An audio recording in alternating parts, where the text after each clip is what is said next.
धन्यवाद। तो लोकसभा चुनाव के पहले चरण में कम मतदान के बाद वोटिंग प्रतिशत बढ़ाने की सभी कोशिशों का दूसरे चरण में भी कुछ खास असर नजर नहीं आया। वोटिंग के बाद भले ही पार्टियां अपनी अपनी बढ़त का दावा कर रही हों, लेकिन 2019 के चुनाव की तुलना में दूसरे चरण के 12 राज्यों और एक केंद्र शासित प्रदेश की 88 सीटों पर मतदान का आंकड़ा कम ही रहा है। 2019 में इन्हीं 88 सीटों पर कुल 71.11% मतदान हुआ था, जबकि इस बार ये 68.8% ही रहा, जो पिछले चुनाव के मुकाबले 2.31% कम है। अलग अलग राज्यों की बात करें तो दूसरे चरण में असम की 5 सीटों पर 2019 की तुलना में 3.92% कम मतदान हुआ। बिहार की 5 सीटों पर 5.12% कम, तो वहीं छत्तीसगढ़ की 3 सीटों पर 0.05% ज्यादा मतदान हुआ। जम्मू कश्मीर की 1 सीट पर 0.18% और कर्नाटक की 14 सीटों पर 0.48% कम वोटिंग हुई है।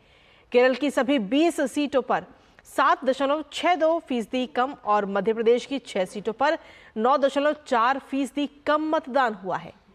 वहीं महाराष्ट्र की 8 सीटों पर 3.17% कम, तो राजस्थान की 13 सीटों पर 4.35% कम वोटिंग हुई है।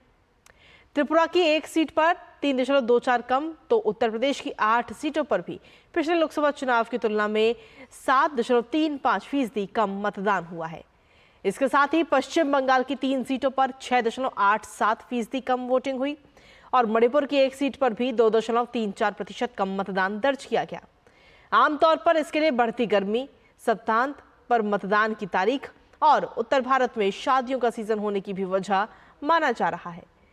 वहीं राज्यों में कम मतदान से उनकी चिंता जरूर बढ़ी होगी। सबसे ज्यादा चिंता चुनाव आयोग को होगी, जिसके लाखों प्रयासों के बावजूद चुनाव दर चुनाव बढ़ता पोल परसेंटेज इन चुनावों के पहले चरण में उतार पर आ गया है। चुनाव विश्लेषक इसकी वजह जानने की कोशिश भी कर रहे हैं। वहीं चुनाव आयोग का सारा जोर आने वाले चरणों में मतदान प्रतिशत बढ़ाने पर नजर आएगा। तो ये थी खबरें लोकसभा चुनावों से जुड़ी, यानी कि 24 की चुनौती की। अब बढ़ते हैं अन्य खबरों की ओर।